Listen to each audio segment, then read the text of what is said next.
My name is Tess Rowland, and I was hit and injured by an impaired driver. As a child, I participated in dance and theater.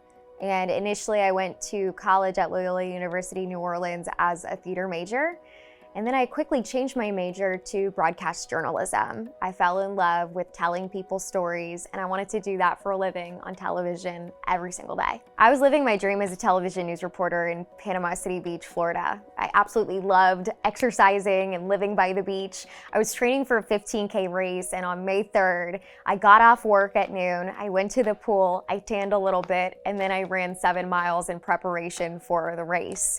And then I went to bed, and the next morning I woke up thinking it was supposed to be just another normal Tuesday morning.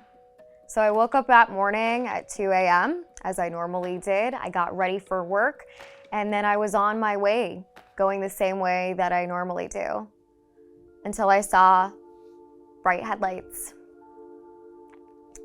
and then blackness. 911, where's your emergency? Hello, there's a big accident next to North Scope on Highway 98. Is anyone injured? I do believe so, because it looks really bad.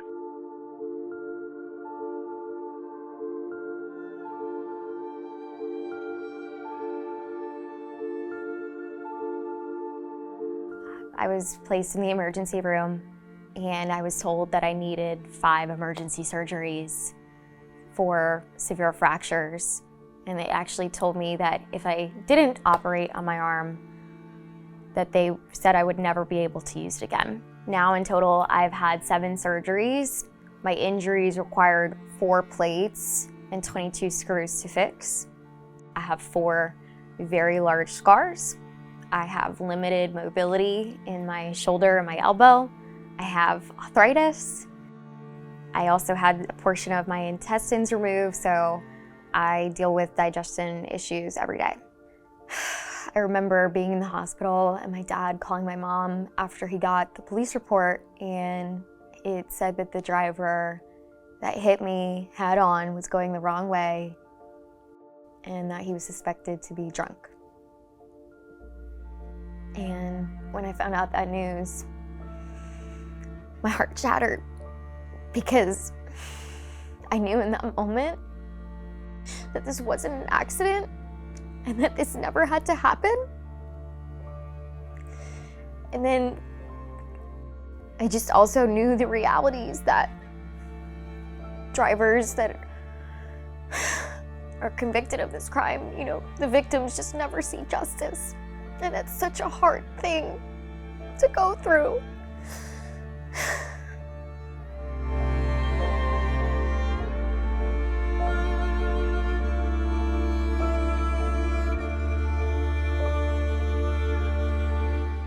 I would not be here today without my mother.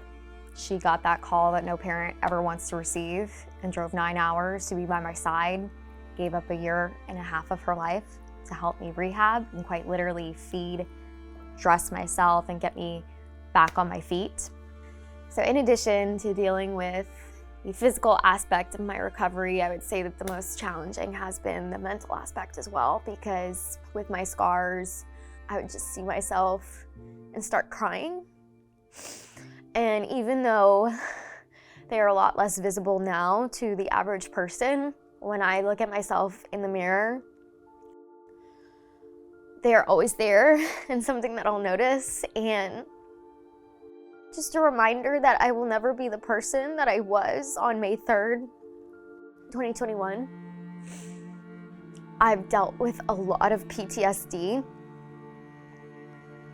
It took me 8 months to drive again and feel comfortable in a car.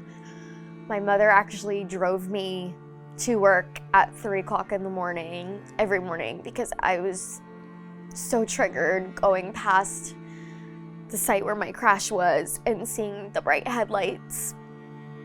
And I just still see those headlights every time I close my eyes. Throughout my entire recovery, I had people tell me just how lucky I was.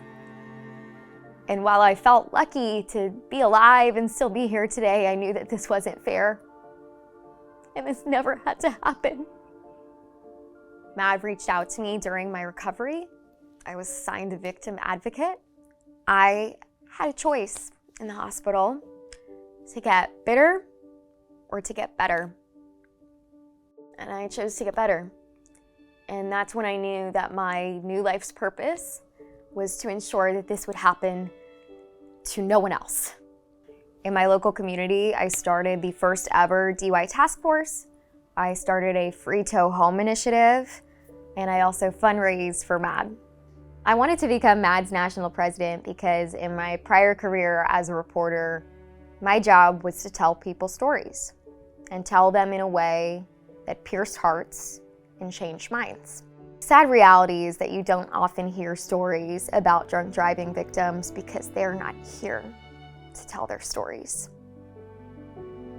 I wanted to be a voice for the voiceless, to share my story and theirs too, in the hopes of creating a nation of no more victims of this 100% preventable crime.